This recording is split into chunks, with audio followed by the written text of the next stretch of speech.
Hello दोस्तों hello दोस्तों आपका इस यूट्यूब चैनल पर स्वागत है। आज हमारी जियोग्राफी की सब टॉपिक ह्यूमन जियोग्राफी की सेकंड क्लास है। जिसने पहली क्लास नहीं देखी वो पहली क्लास देख ले और लाइक और सब्सक्राइब कर दे चैनल को। आज हम पढ़ेंगे भारत में जनसंख्या के वितरण को प्रभावित करने वाले प्रमुख भौगोलिक कारक। ये हमारा क्वेश्चन होगा और ये क्वेश्चन लॉन्ग में भी और शॉर्ट में भी आ सकता है। ये इम्पोर्टेंट क्वेश्चन है।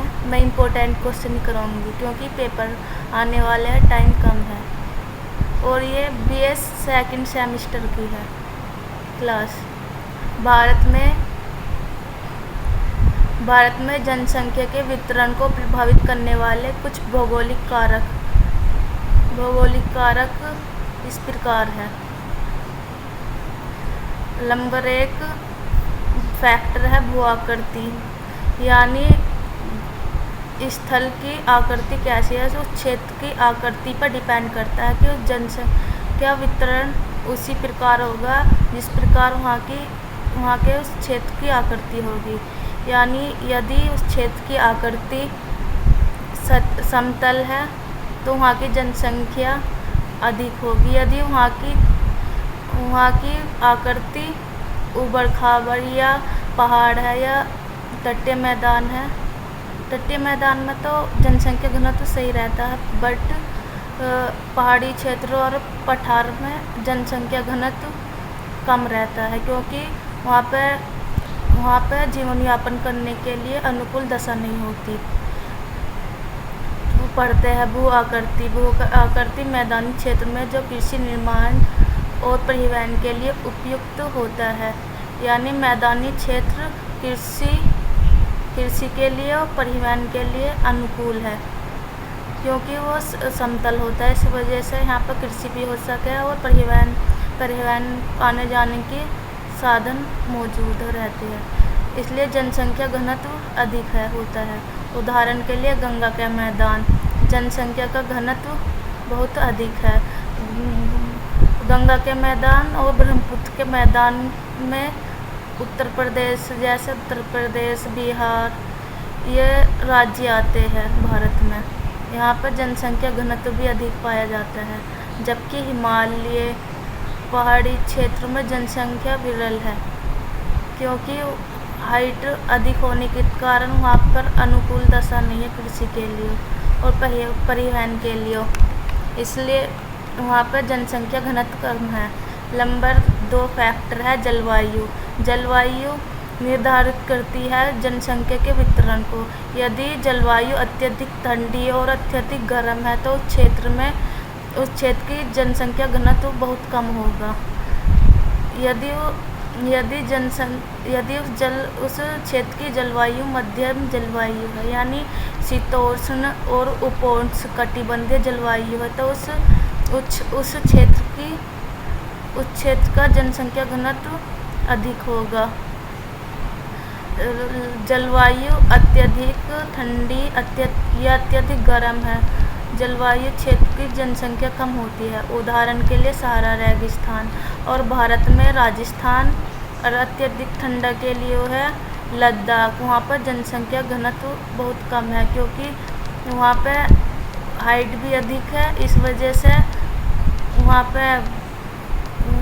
पे कृषि भी नहीं हो पाती और वर्षा भी। इसी वजह से वहाँ पर ठंडा टेम्परेचर है क्योंकि हाइट अधिक है। या अंटार्कटिका में जनसंख्या बहुत कम है, जबकि मध्यम जलवायु क्षेत्र में जनसंख्या अधिक होती है, जैसे उपोष्ण कटिबंध में मान ले और शीतोष्ण कटिबंध।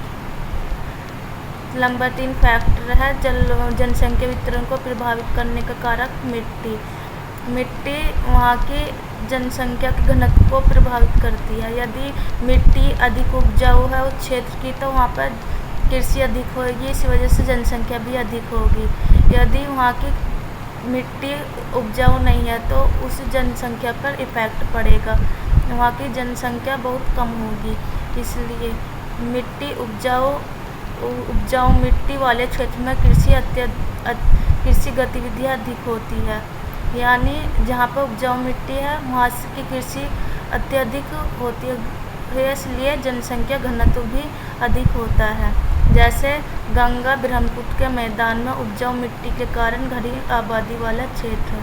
जो गंगा और ब्रह्मपुत्र का मैदान है, यानी जो गंगा नदी और ब्रह्मपुत्र नदी जो अवसाद लाती है तो उसमें अवसादों में मिनरल्स होता है, इस वजह से मैदान उपजाऊ रहता है और वहाँ पर घनी आबादी रहती है। जहाँ कृषि रहेगी तो वहाँ पर तो संभव ही है आबादी अधिक होगी। नंबर 4 फैक्टर है पानी की उपलब्धता। पानी की उपलब्धता जनसंख्या वितरण को प्रभावित करती है।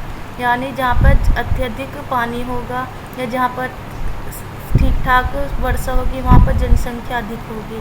जहाँ पर सूक्ष्म क्षेत्र होगा, पानी की कमी होगी, वहाँ पर जनसंख्या कम होगी। जिन क्षेत्रों में आसानी से पानी उपलब्ध होता है वे मानव निवास के लिए अधिक अनुकूल होते हैं। यानी वहाँ पर जहाँ पर पानी होगा वहाँ पर मानव निवास के लिए अनुकूल दशा है। नदी घाटियों में जनसंख्या बहुत अधिक होती है, जबकि शुष्क क्षेत्रों में जनसंख्या कम होती है। शुष्क क्षेत्र के लिए हम एग्जाम्पल ले सकते हैं राजस्थान, क्योंकि वहाँ पर वर्षा बहुत कम हो गया है, इसी वजह से पानी कम है। पानी कम होने से कारण वहाँ पर शुष्क क्षेत्र है, इसलिए जनसंख्या भी बहुत कम है। नंबर 5 फैक्टर खनिज संसाधन। यानी जहाँ पर मिनरल्स अधिक होंगे वहाँ पर उद्योग लगेंगे तो लोगों को प्रभावित करेगा, यानी अपनी ओर आकर्षित करेगा, इसलिए वहाँ पर जनसंख्या अधिक होगी। जिन क्षेत्रों में जनसंख्या संसाधन प्रचुर मात्रा में पाए जाते हैं वे उद्योग को आकर्षित करते हैं, जिससे जनसंख्या घनत्व में वृद्धि होती है। झारखंड के छोटा नागपुर पठार जैसे क्षेत्रों में खनिज संसाधनों की प्रचुरता के कारण जनसंख्या घनत्व अधिक होता है। यानी झारखंड के जो छोटा नागपुर पठार है उस पठार में मिनरल्स की अधिकता पाई जाती है, इसी कारण वहाँ पर उद्योग भी लगा हुआ है। यानी वहाँ पर औद्योगिकरण हुआ है, इस वजह से वहाँ पर रोजगार की प्राप्ति है और वहीं पर लोग ज़्यादा लोगों को ज़्यादा जनसंख्या, यानी वहाँ पर जनसंख्या घनत्व अधिक है। संक्षेप में यानी निष्कर्ष में जनसंख्या का वितरण विभिन्न भौगोलिक कारकों से प्रभावित होता है, जो किसी क्षेत्र में रहने की क्षमता और आर्थिक गतिविधियों को निर्धारित करता है। यानी जो खनिज संसाधन है वहाँ पर आर्थिक गतिविधियाँ होंगी, उद्योग लगेगा तो रोजगार बढ़ेगा, और मिट्टी उपजाऊ होगी तो वहाँ पर कृषि अधिक होगी तो रोजगार वहाँ की रोजगार सही रहेगा। और जब अपना जलवायु ठीक होगी